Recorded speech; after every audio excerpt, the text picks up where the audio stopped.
نحمده ونصلي على رسوله الكريم اما بعد فاعوذ بالله من الشيطان الرجيم بسم الله الرحمن الرحيم قال الله تعالى في القرآن المجيد والفرقان الحميد أقيموا الصلاة وآتوا الزكاة صدق الله العلي العظيم وصدق رسوله النبي الكريم ونحن على ذلك لمن الشاهدين والشاكرين اللهم صل على محمد النبي الأمي وعلى آله وسلم تسلیما۔ ہمارا آج کا درس وہ زکوٰۃ کے نصاب اور زکوٰۃ کی فرضیت اور اس کی شرائط پر ہے۔ تو جو شخص مسلمان ہو، عاقل بالغ ہو،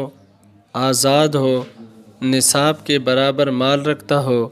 اور مال بھی ایسا ہو کہ جو ضروریات اصلیہ سے زائد ہو اور اس مال پر پورا سال گزر جائے تو اس پر زکوٰۃ فرض ہے۔ نصاب سے مراد یہ ہے کہ 7.5 تولہ سونا ہو یا 52.5 تولہ چاندی ہو یا دونوں کی مالیت کے برابر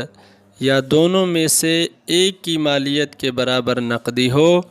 یا سامان تجارت ہو یا یہ سب ملا کر یا ان میں سے بعض ملا کر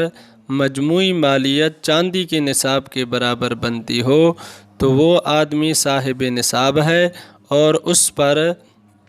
زکوٰۃ فرض ہے۔ اس سے معلوم ہوا کہ زکوٰۃ کے واجب ہونے کے لیے 4 چیزوں کا ہونا ضروری ہے یا 4 چیزوں میں سے کسی ایک کا ہونا ضروری ہے، اور وہ 4 چیزیں یہ ہیں: سونا ہو یا چاندی ہو یا مال تجارت ہو یا نقدی رقم ہو۔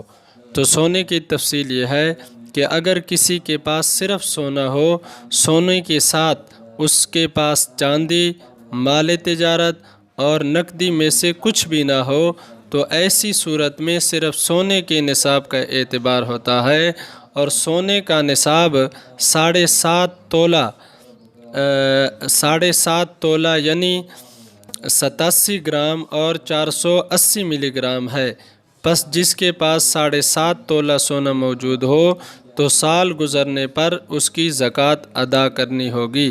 اسی طرح چاندی کا نصاب یہ ہے کہ جس کے پاس 52.5 تولہ چاندی ہوگی تو اس آدمی پر یا اس سے زائد چاندی ہوگی تو اس آدمی پر زکوٰۃ واجب ہوگی۔ ضرورت سے زائد سامان سے مراد یہ ہے کہ وہ چیزیں انسان کی استعمال میں نہ ہوں، اور ہر انسان کی ضروریات اور حاجات عموماً دوسرے سے مختلف ہوتی ہیں، اور راجح قول کے مطابق ضروریات کو پوری کرنے کے لیے اشیاء کو جائز طریقہ سے اپنی ملکیت میں رکھنے کی کوئی خاص تعداد شریعت کی طرف سے مقرر نہیں ہے، بلکہ جو چیزیں انسان کے استعمال میں ہوں اور انسان کو اس کے استعمال کی ضرورت پیش آتی ہو اور وہ اشیاء تجارت کے لیے نہ ہوں تو ضرورت اور حاجت کے سامان میں داخل ہیں۔ لہٰذا جو چیزیں انسان کے استعمال میں نہ ہوں اور اس کو ان کی حاجت بھی نہ ہوتی ہو تو وہ ضرورت سے زائد سامان میں شامل ہے۔ لیکن یہ بات یاد رکھنی چاہیے کہ زکوٰۃ نصاب کے بقدر اس مال پر واجب ہوتی ہے